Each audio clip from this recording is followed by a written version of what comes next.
आई काय झालं, नाश्ता नाही आणलास?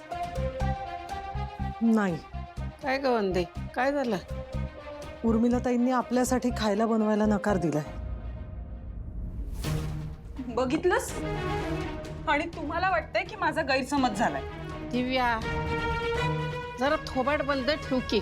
उचलली जीभ लावली टाळ्याला, मनात येईल ते बोलून मोकळं व्हायचं. नीट काय ते ऐकून तर घे तिचं. काय झालं नेमकं वंदना, सांग बरं. नाही, मला असं काही म्हणाल्या नाही त्या. मला असं वाटतंय जे काही घडलं त्याचा राग अजून त्यांच्या मनातून गेला नाहीये. काही नाही ग, नाटक आहेत सगळी त्यांची. तू मुद्दाम करतायत, त्या सिंपती मिळवण्यासाठी करतायत हे सगळं. दिव्या आजी, आई, तुम्ही नाश्ता करायला खाली का नाही आलात? त्यांनी आमच्यासाठी नाश्ता बनवायला नकार दिलाय.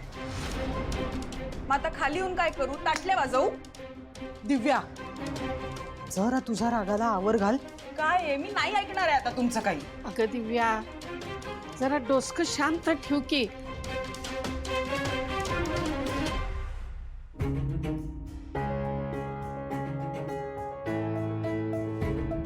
चंदन, बरं वाटतंय का तुला आता? झोप लागली का?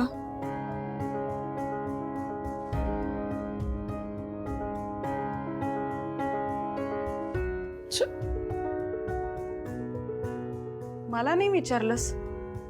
माझ्याबद्दलही विचार. का माझी सोडून अख्ख्या जगाची काळजी आहे तुला? माझ्यासाठी कधीच काही केलं नाहीये शिवा तू.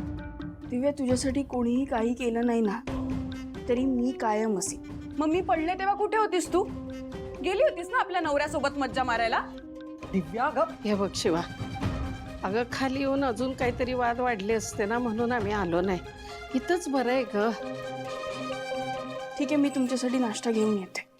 आत येऊ? तुमच्या सगळ्यांसाठी नाश्ता घेऊन आले. आज नाश्ता इथेच करणार ना?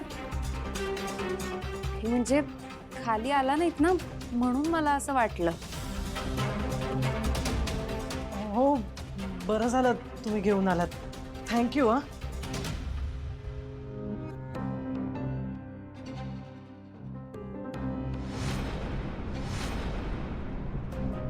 खाऊन घ्या.